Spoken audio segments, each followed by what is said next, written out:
like you're digging into the documentation in the system you just wrote 2 weeks earlier, and you're going, please have good documentation on this one, please.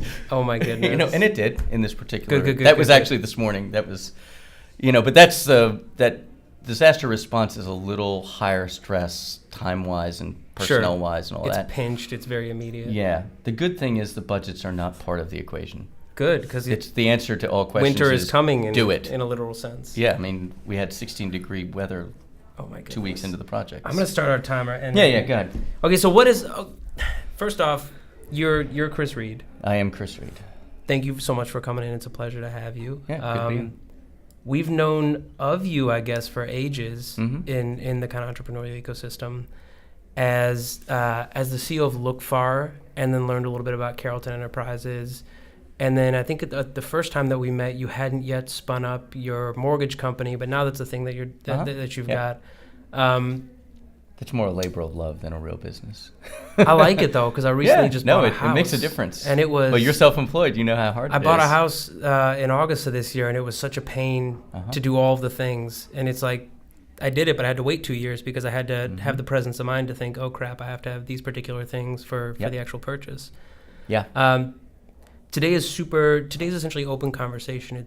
We've had folks we've had Mark Roman come through, we've had Reade Martin, Big Frida's manager, come through. Yep. We've had some friends from the New Orleans Business Alliance come through. They kind of tag teamed it. Folks who are really kind of heavy hitters in New Orleans when it comes to movers and shakers. The webcast is why am I doing this? And you're somebody who's consistently been at the forefront of doing interesting things in the city. Somebody told me we were having lunch, and he called me the OG of the OG the OG of that's good of the tech and entrepreneurial scene, which I don't know if I'm flattered or not, because that would mean I'm old. But you're also gangster. Exactly. There's good parts about that. There's also the gangster credibility. Yeah, for sure. And it's interesting. I mean, when I moved to New Orleans in '98, August of '98. When I said I moved my tech company to New Orleans, for like 3 or 4 years, every time I said that, the person would look at me like I was an insane person. I mean, like, not really? Like, haha, like, really, like, are you out of your mind? Like, what's 98. wrong with you? Yeah. And then I moved back to New York briefly. I had a client actually, it actually happened where they said, how much money does it take for you to show up here every day? And I was like, you know I'm not here. I moved to New Orleans. They're like, no, that's not the question we asked. We said, how much money does it take for you to show up here every day? And sure. I named what I thought was an astronomical figure, and they said, you start Monday. So I told my future wife, we were just engaged then. I was like, remember the part where you just moved to New Orleans? Yeah, we're going back to New York. So I went back to New York for 10 months, and after 10 months, I didn't care how much money I was getting paid. I wasn't going to live in New York anymore. What hooked you? It's funny, actually. It took me a long time to understand what it was that I was finding here. Yeah. And I've distilled it pretty well now. I can speak about it clearly now. It's the value system, and it's a very specific value system. So every city of humans takes on identities. That's why we think of cities in certain ways. Okay. And so the New York that I grew up in is a city that revolves primarily and almost exclusively around money. And what was that like? And what was well, that? it's just so. I mean, New York. So, like a common conversation in New York is how much rent you pay. How much you pay a month in rent. It's a very common conversation. That is it's an unbelievable conversation in New Orleans. You would never ever have the conversation in New Orleans. It would be so inappropriate. It would just never happen. Yeah. In New York, it's a very common conversation, and so is how much money a person. Like, it's just a thing that as New kind Yorkers of think an about, implicit measure of status. Right. And so I think that every city has a set of values that are preeminent to the people who, as a kind of broad section. In New York, it's money. In D.C., it's connections. I went to high school outside of D.C., and everybody in my high school I knew exactly whose parents worked for what senators and whose were what kids. So, like, Colin Powell's daughter went to my high school. Sure. That was very clear. Like, Anne, it was clear. It was made Her dad known. was the chairman of the Joint Chiefs of Staff at the time, so it was a deal, right? And so everybody knew that, and it wasn't about money. It was really about those connections. In New Orleans, the primary value that people are judged by is how good of a life they have, and it's a very odd thing. So, for example, when Uncle Lionel Batiste died, 5,000 people went to that man's wake. They closed Rampart Street, and he greeted them stuffed at the door.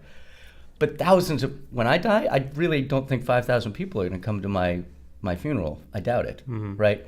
But I'll bet you every year of my adult life I made more money than that man did in his best year. Sure. Okay? So it's not about money.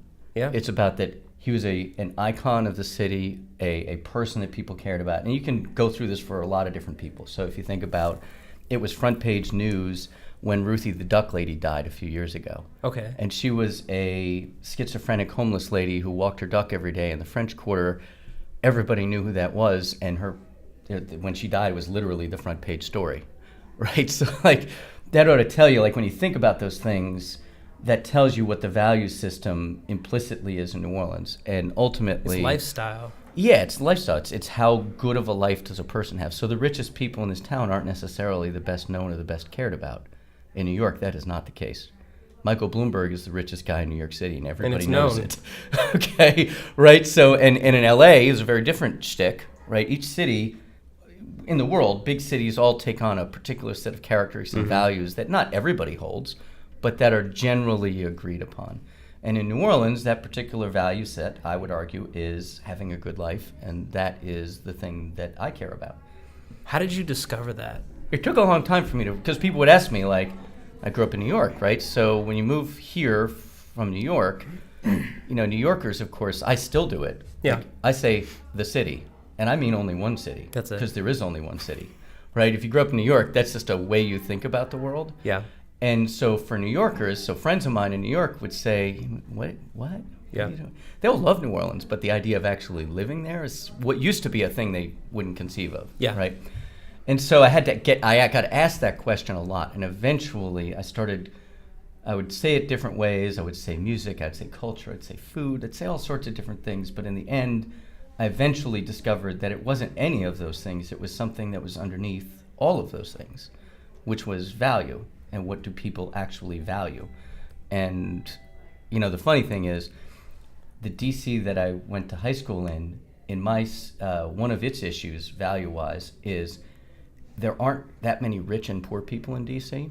There is a vast middle class of people who are all relatively well off, but none of them are generally really rich, right? And as a result, in my high school, they know the difference between who's got the 3 Series BMW and the 5 Series BMW, and they care. I just went to my 30th high school reunion, and I promise you they still care, right? And the problem I have, and why I can't live there anymore, even though it's beautiful and well run, like I grew up in Arlington, went to high school in Arlington, and I loved Arlington, still love Arlington, but it's really beautiful and really well run, and I am a sucker for that value system, so I can't live there. Like I've learned that about myself a long time ago, that I care about who's got the 5 Series BMW and the 3 Series BMW, and so I am not allowed to live. I won't allow myself to live there, because I'm such a sucker for it. I just fall right into that kind of mode of thinking, and in New Orleans, they don't care. I think it's why like a lot of famous people have houses here and spend time here is because we don't care. I got a call from a buddy 4 years ago who was sitting at a bar, and he goes, there's Cosimo's back of the French Quarter, right? Mm-hmm.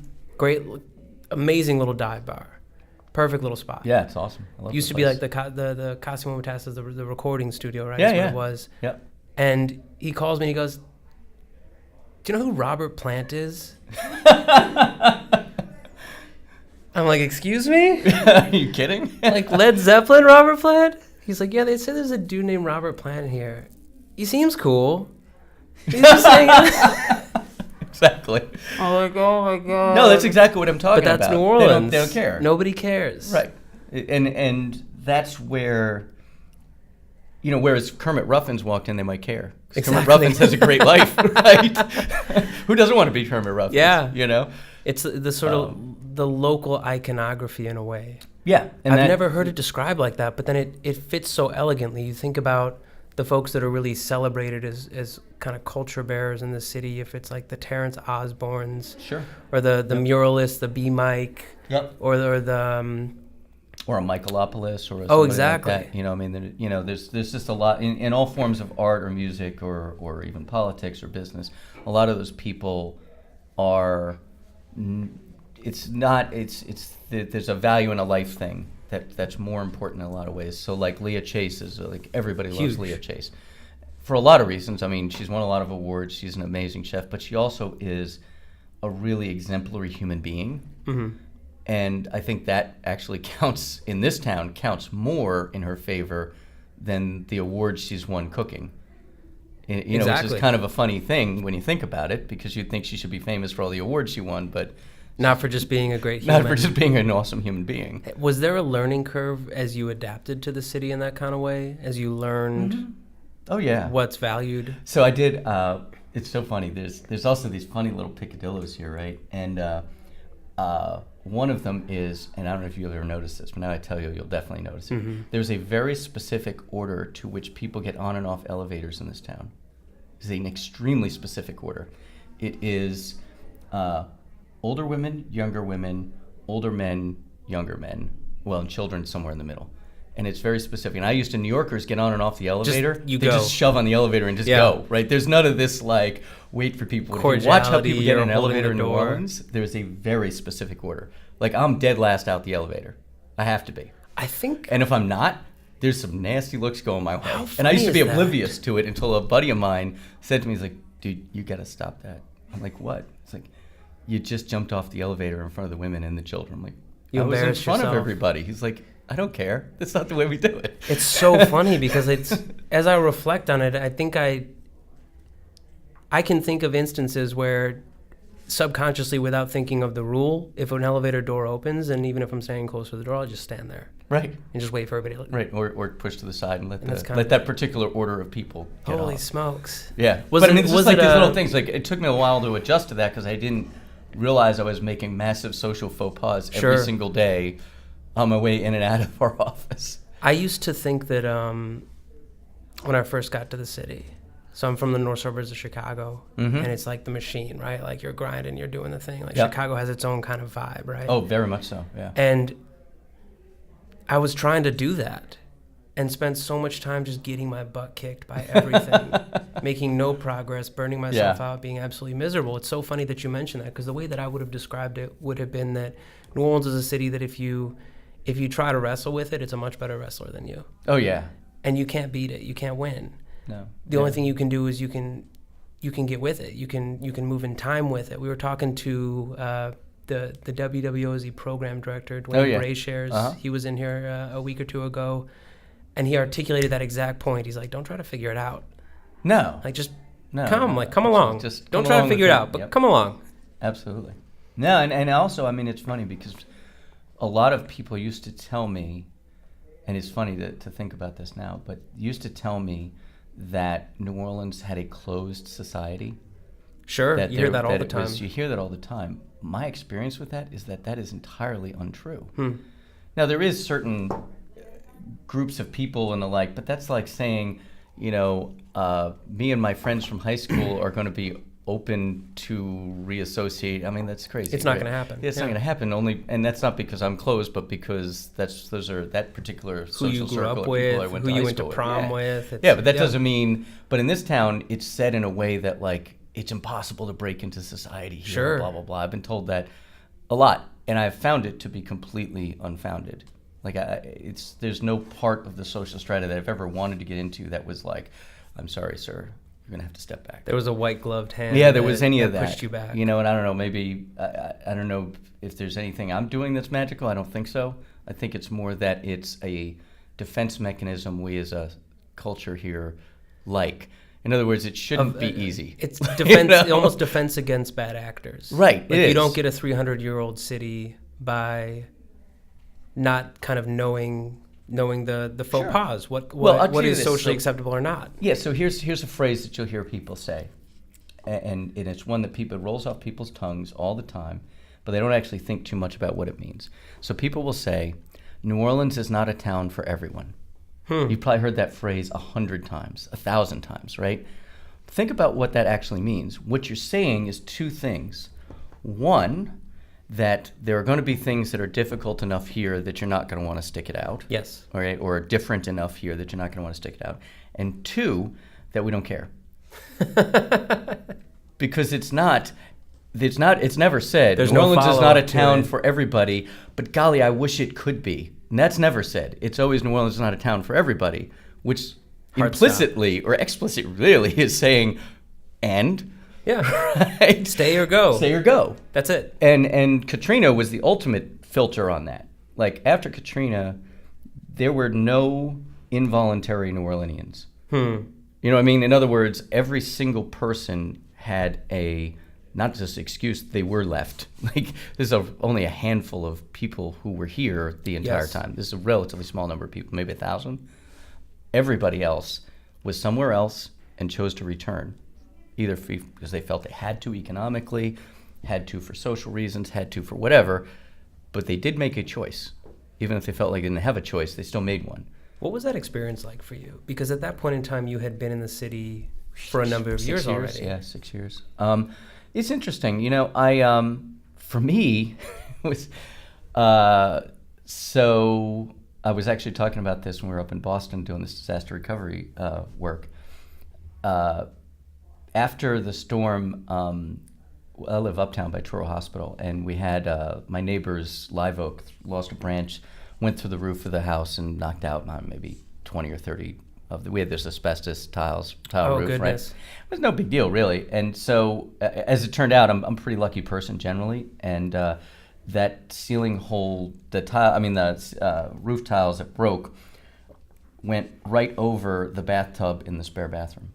And so the water literally went down and hit Into the the tub. drain. It went right into the tub. Oh my goodness. But afterwards, roofs were so expensive. It was like $40,000 to get your roof redone, right? Yeah. And so my wife and I, we bought a kiddie swimming pool and we shoved it up underneath that hole and blue tarped the roof and just waited for 5 months. Until And then folks had once a caught up week, it was with actually kind of a and- nice ritual. Like once a week, we'd go up there with pitchers and get the water out of the kiddie pool and dump Go it throw back it into the yard and be done exactly, with just it. like get rid of it down the drain. But anyway, but for me, the real thing that I think about when I think about Katrina is the essayist Wendell Berry. Okay. He's a very famous kind of father of the Green Revolution kind of essayist. Wrote a lot of really influential pieces. And he grew up in Kentucky, and he wrote a really awesome essay, long before Katrina happened, but I read it about that time. And he said when he was a kid, he was a real smart kid, and he got into Columbia, and he went to Columbia, wanted to become a writer, stayed in New York, became a writer, which is an amazing feat in and of itself. Like a successful writer, right? Yeah. But he was really homesick for Kentucky, and he really didn't want to be in New York anymore. So he decided to go back to Kentucky. And his New York friends were like, dude, there are no writers from Kentucky or in Kentucky. He's like, well, there is now, right? And so he went back to Kentucky, and he says this really interesting thing about it that's extremely relevant to New Orleans. He said, when you grow up in a place, the problems of that place seem like they're not your problems because they were there before you were born and you had no say in their making. Sure. He said, but when you leave a place and you return, you don't get to say that anymore. Yeah. You have to understand that at that point, those problems are now your problems because you could have stayed away. Yes. And so I don't know that there are many other New Orleanians who read Wendell Berry's essay, but for me, I think we all understood it, that what he was trying to get at, which is if you were going to come back, and I think that's why there's so much, the fact the space we're sitting in, 4.0 schools, like that the massive amount of social effort made by so many people, I think is a result of what Wendell Berry's talking about, which is people knew if they came back, they couldn't. There was no opting out. Yeah, there was no free lunch. Right, there's no way to say, oh, well, that's just the way things have always been, because there was now nothing that had been. Yeah. Right, so now you're like, well, what is the new New Orleans going to be? There was an endless amount of discussions over and over and over and over. Where was it happening? Well, I'll tell you was one. Was it kitchen tables, I'll or tell you was one it fun one that's an unheralded, but actually I think really probably made a difference in the long run. Fast Company magazine, that magazine? Sure. So right after, I think in 2006, beginning of 2007, they wrote a story called The Slowest Cities in America. Slowest Cities in the World, excuse me. And New Orleans was named one of the slowest cities in the world. And what they were talking about is not slow in a pleasant way. They were talking about slow in a backwards, no tech, no no forward momentum, just really on the downslide, Sure. slowest cities in the world. Okay. Not a badge of honor. Not a good way. So Michael Hecht and myself and a few other people created a kind of discussion gathering group at the old Bridge Lounge, which is now Okay. Barrel Proof. We used to use their back room once a month on Wednesdays. And we'd get a bunch of cocktails together and we'd analyze. We talked about different cities, St. Louis, Pittsburgh, all different cities that had seen downturns, some that had never recovered and some that had Yes. made a big thing. We called it the Slow City Club. As a bracket of analysis, basically. Basically just a way to understand. A lot of those people were folks who were involved in politics, were part of the recovery effort, were in business, were in all different aspects of the city.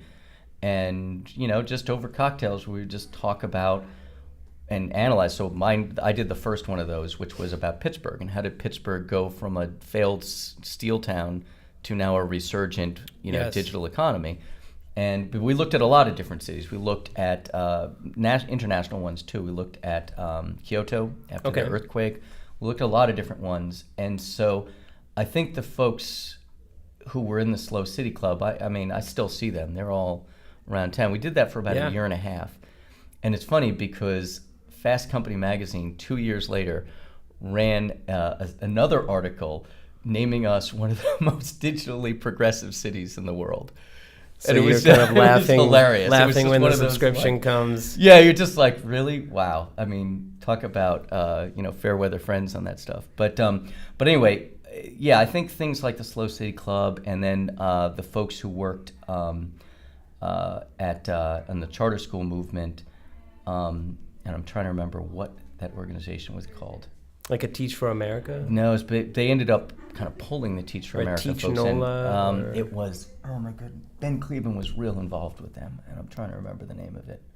And it's their office. They were operating out of 650 Poydras, out of a little dinky office. Sure, it was like there. an advocacy group? Yeah, it was an advocacy group that was trying to create what now is the alt-charter school system, and just trying to figure out how are we even going to do this. There were no schools open. Yeah. Literally there weren't any, and everybody knew that couldn't work. Like, you can't have a city with no children, no schools. Because it was weird. And so at first it was nobody. And I would come back, and since my house was relatively undamaged, it was easy for me to do that, right? First I would come back, and there was nobody, the occasional Humvee driving around. Then and people actually, Fat Harry's was a major gathering point post-Katrina, because it was one of the only places you could get food.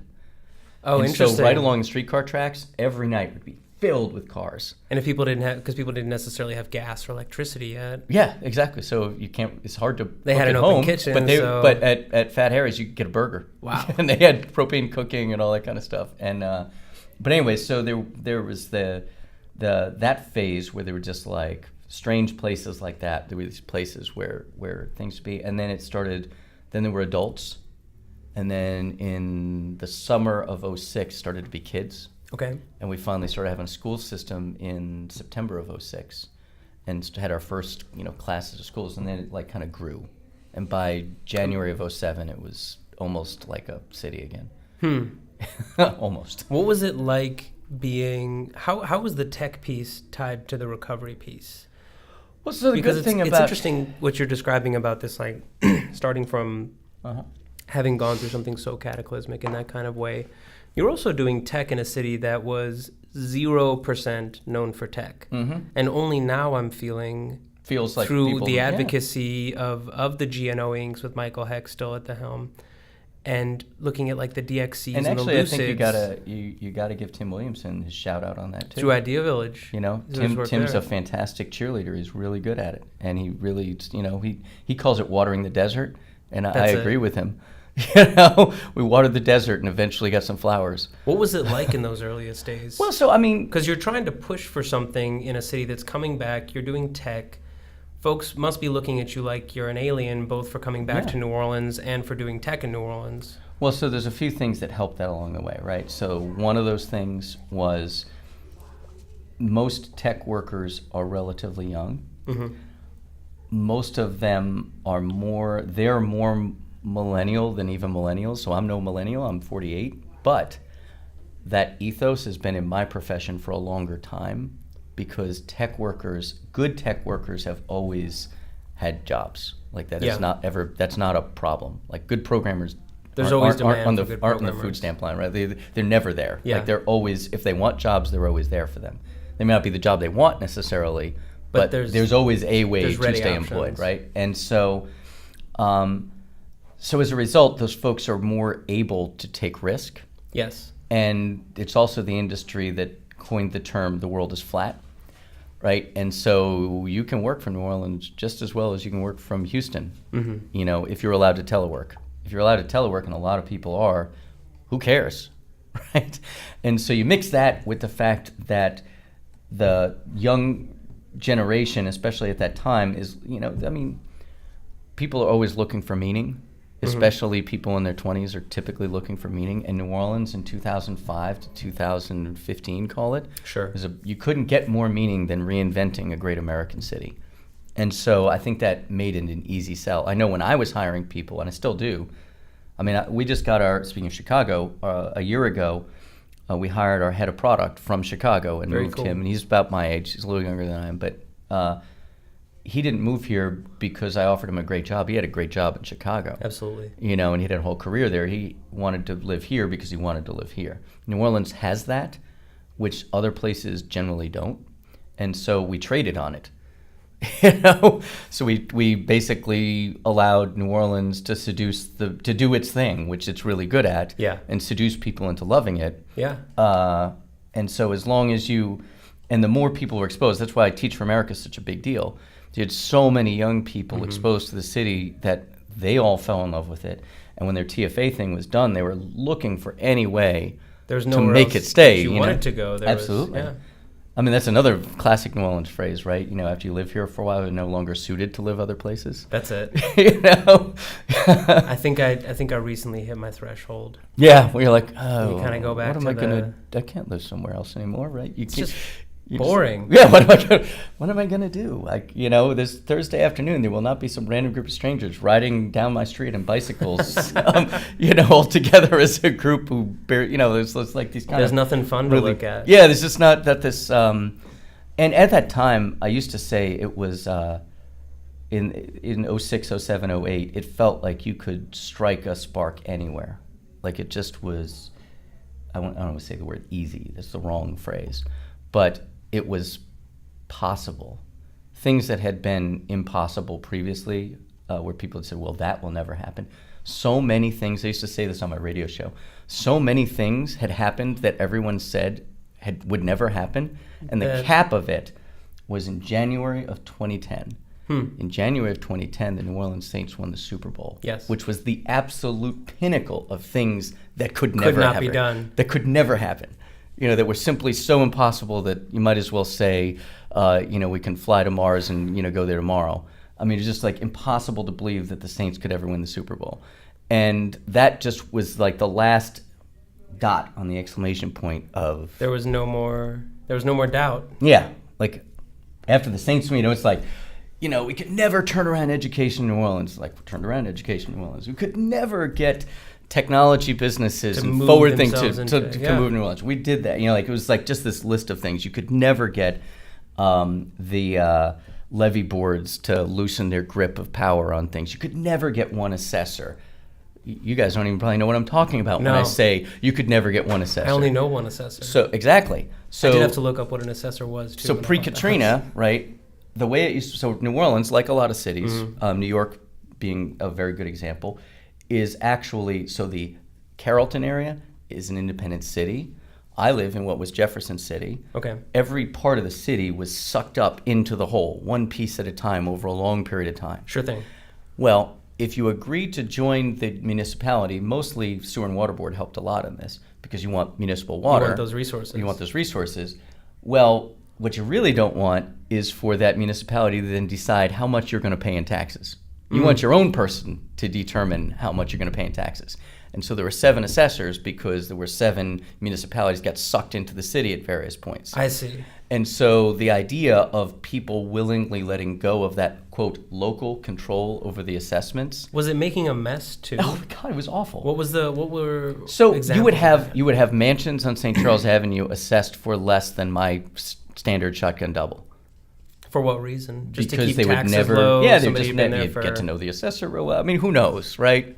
Was that a little corruption, a little laziness, and a little bad record keeping? A little sprinkle of you know, everything. a little bit of everything. But at the end of the day, post-Katrina, people were like, the hell, everybody's not going to pay their fair share. Everybody's going to pay their fair share. And so they were like, we're going to have one assessor. So it had to be fair. One assessor, and that way we can hold that one person accountable for all the assessments. Yeah.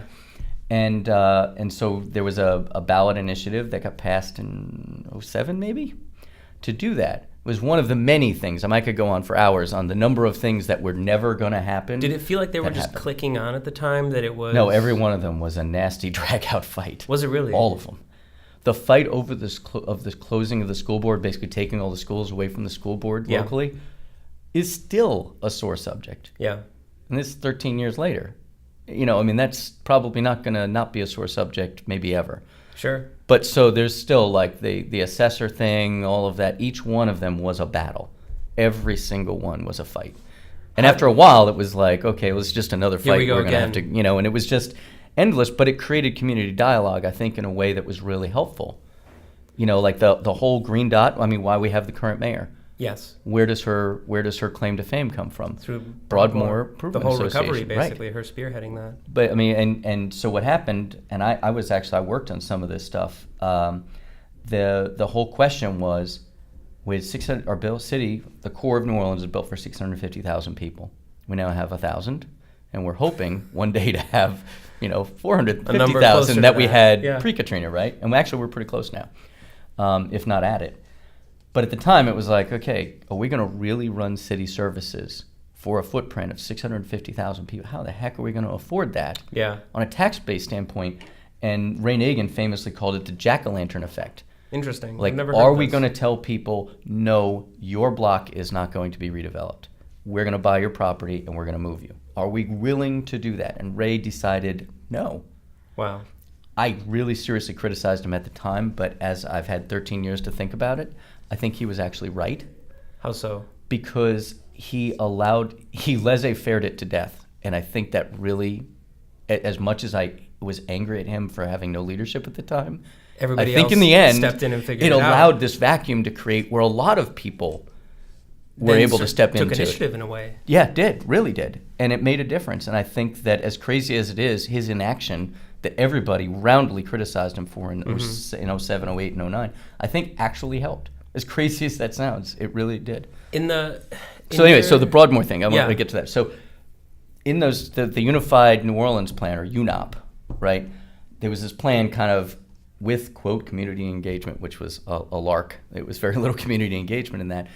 One of the neighborhoods they looked at as repetitive loss, and we shouldn't be building there, was Broadmoor. They put a big old green dot on the map of the green dots were all the neighborhoods and areas we weren't going to develop anymore because they were bad ideas. It was a wash. Right? And so you can think about what those are. The lower Ninth Ward, Broadmoor, the East.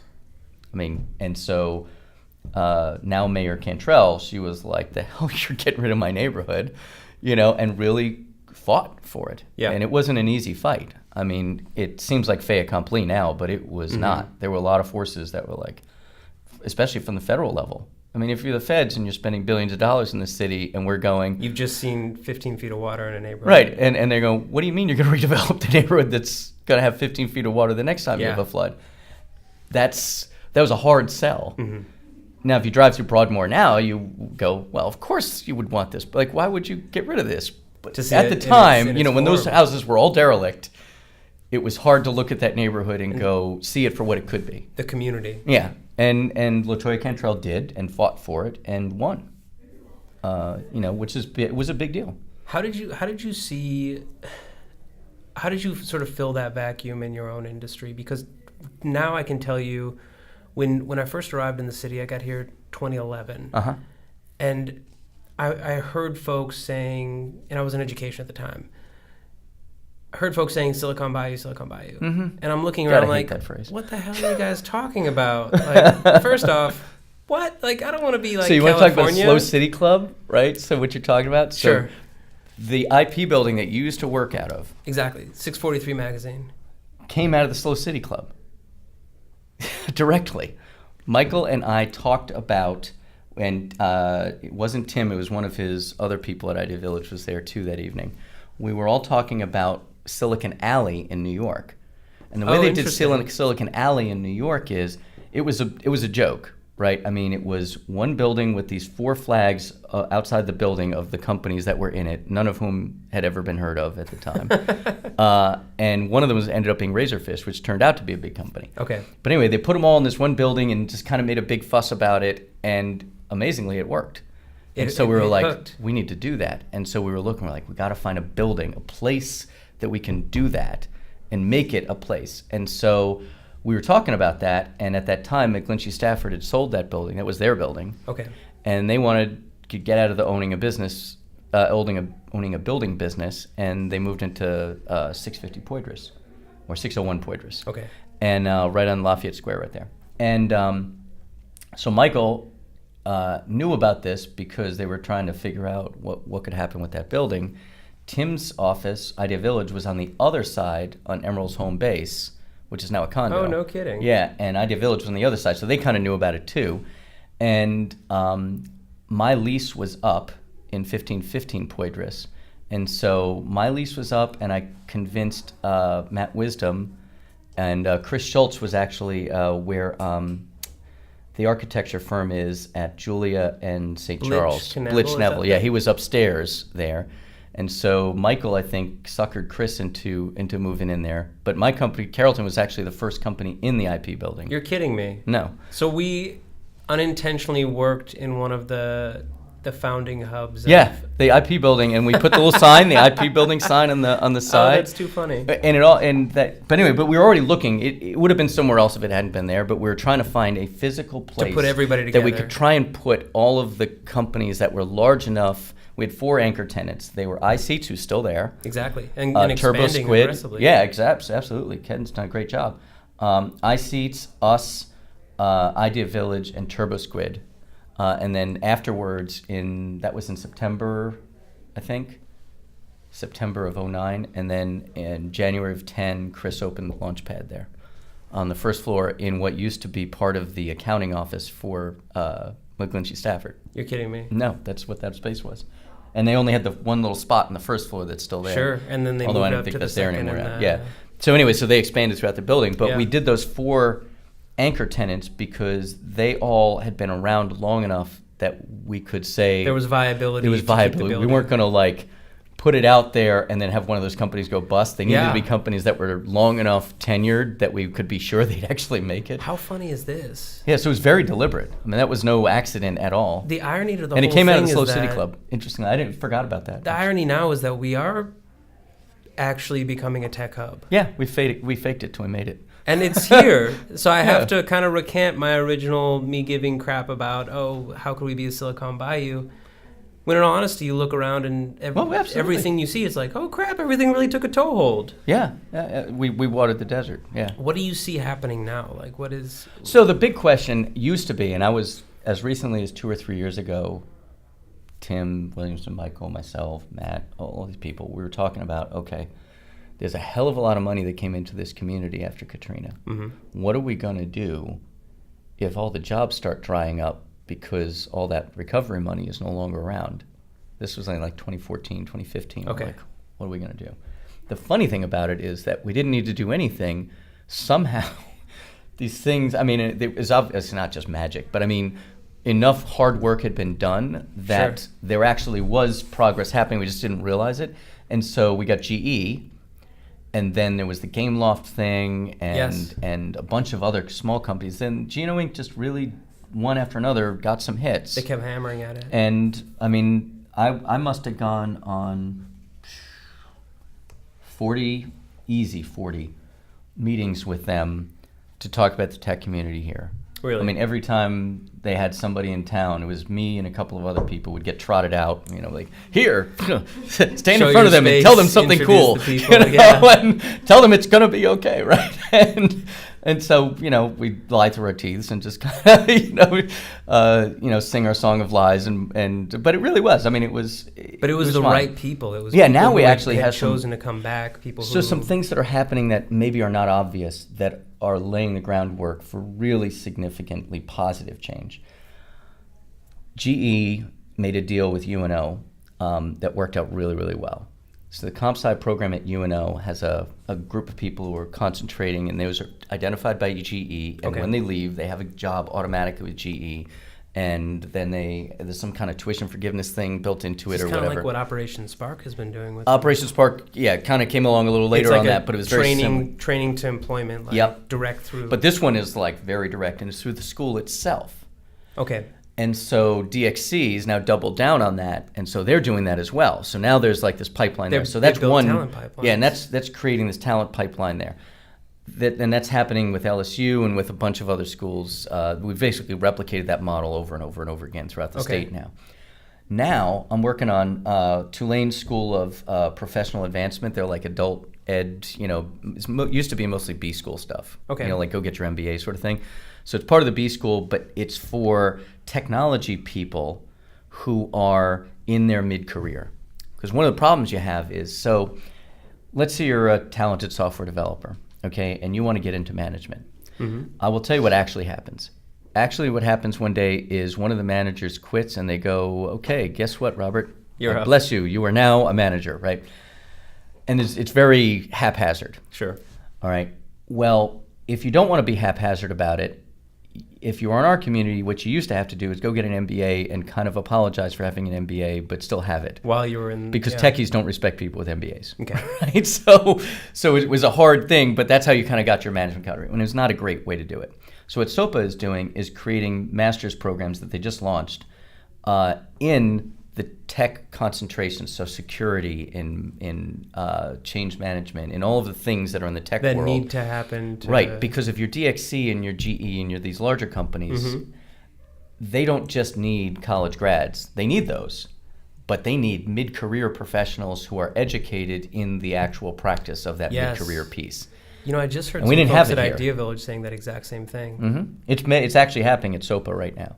And I'm hoping that the success they have with that myself and a bunch of other, I'm like 30 of us working on it. Wow. That, to their credit, reached out to a bunch of people in the tech community and asked for help. For their thoughts on designing it, for their needs, for folks they would be employing. Yep. And so that, I think, is going to work really, really well. Ralph, who runs it, is amazing, and they're really going to make it run. And I think when that succeeds, I think the other schools will look at it and jump on and board. rip it off, which is exactly what I want. Yeah, I mean that's and I think Ralph would say that too. Keeping folks here, right? Because if you can keep people in their mid-careers in the city, it's and totally actually give the companies people who are here that have the mid-career education that you need. So if in other words, our first UI UX specialist, the first one, Lucy Warburton, she's worked at she worked at Lucid for a while. She's kind of made the rounds as an upper level manager in these places. Lucy was just finishing her master's and she had to go to Syracuse to get it.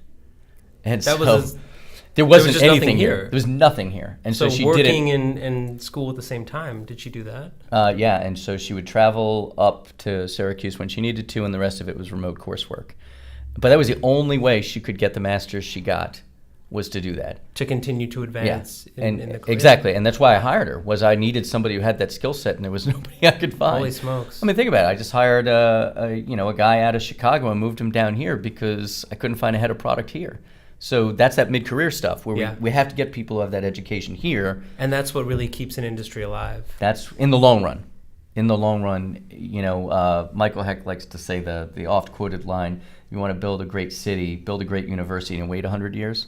I think it may be 200 years, but whatever. It makes sense, though. It does. And so what we've done, I think, post-Katrina, is the higher ed community has been very open to the idea that they can work hand in hand with the business community to help to be symbiotic. It has to be symbiotic. Yeah, to help each other. It's about the success of the city. Right. Well, and it used to be, I mean, the number of people I know who were Tulane grads who came here for Tulane's and then couldn't find a way to stay is legion.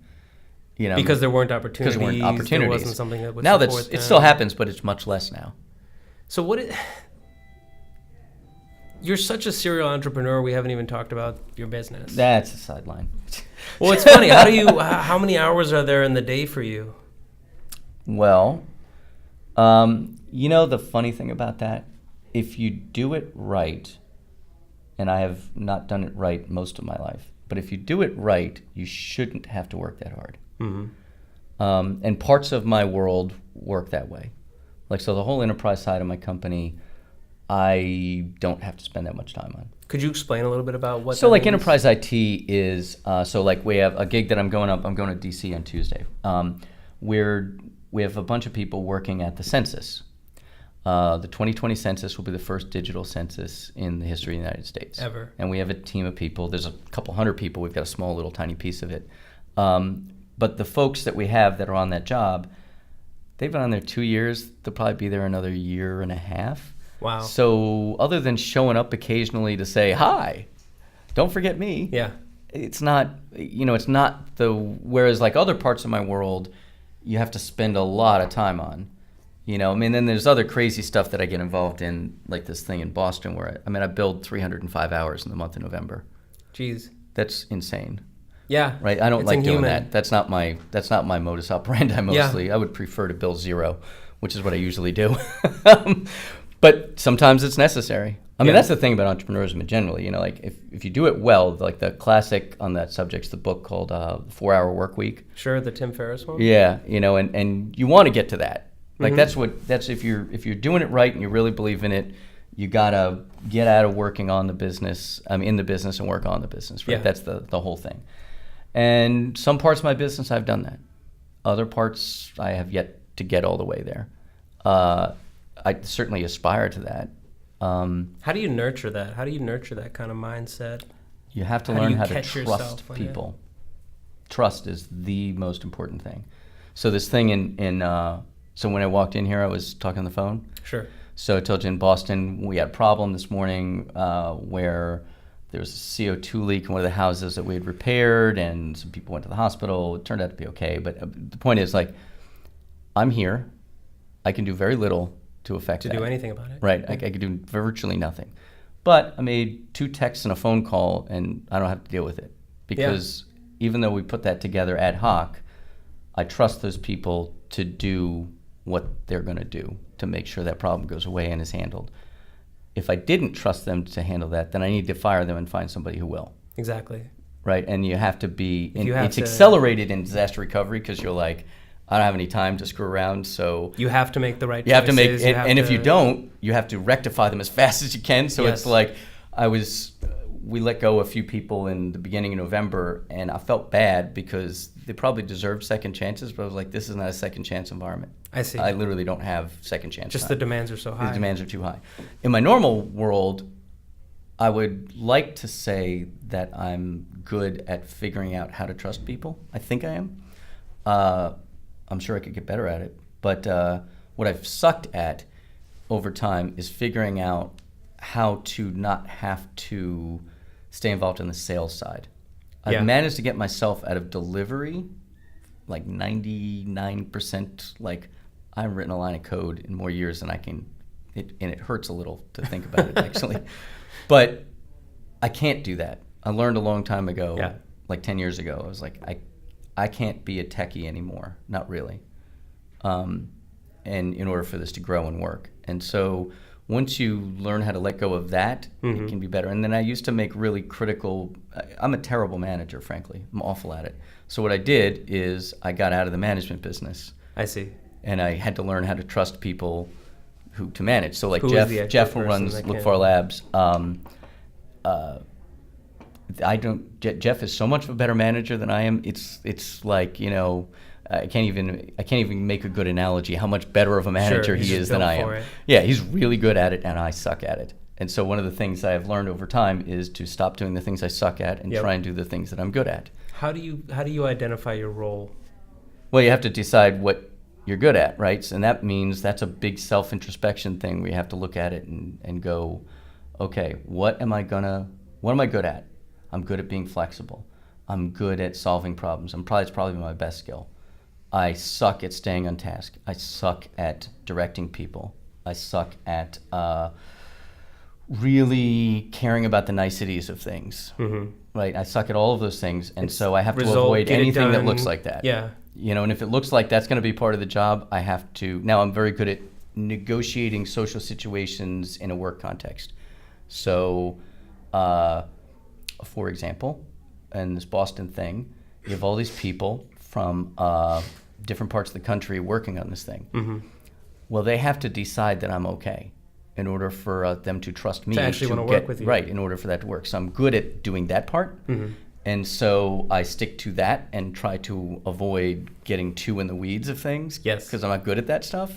So yeah, I think the secret to entrepreneurism in general, secret to company building or anything building really, is to figure out what you're good at and do those things and figure out what other people are good at and get them to do those things and to stop trying to confuse the two. Yeah. Because the problem is the stuff that you want to do, that you think you're good at, and it's really hard to own up to the fact that you suck at things that you want to be good at. Like I wish I was good at this. Is there that illusion that you feel like you have to be everything if you're an entrepreneur? I used to think Is that what it is? That's a first-class blunder, and I used to fall prey to it all the time. I thought I had to be the best at all the stuff we did. And then I would do this thing, I did this all through the early 2000s, where I would hire myself. So there are no fewer than 6 companies in this town headed by Carrollton alumni. Why? Because I used to hire me. You hired entrepreneurs. I hired myself. And you know what I wouldn't do? Work for me. Right? And so I would hire me, but then I would be shocked and surprised when they went out on their own. And do their own thing. So then I realized that was a blunder, and what I needed was people who were pieces and parts of me. Yes. And that it wasn't actually necessary to have all the things that I'm either good or bad at, but instead it broke me up into pieces, and that's all the management roles that exist in my company. And the people who fill them are better at those functions than I am by far. Like, I can't hold a candle to Lindsay Fox in sales and marketing and branding. I'm a neophyte next to her. She's off for the races. Yeah, she's like 1,000 times better than I am at that. Jeff is 1,000 times better manager than I am. So I've broken up these pieces into things that were necessary when it was a smaller company, and I've gotten out of those things and filled them with people who are better at them than I am. Yes. That is hard. It's not hard to do, it's hard to allow to happen, because it means that you have to admit that you suck at those things. Exactly. Which is a lot easier to say than it is to do. Exactly. Man, this is sage. We've also gone the better part of an hour. 52 minutes. You spin me up, I'm going to keep talking. How does it feel? Thank you so much, man. Yeah, man. I really Thanks for appreciate having you me. making the It's good. time, and this has been so fun just to explore. And It's a fun idea for a podcast.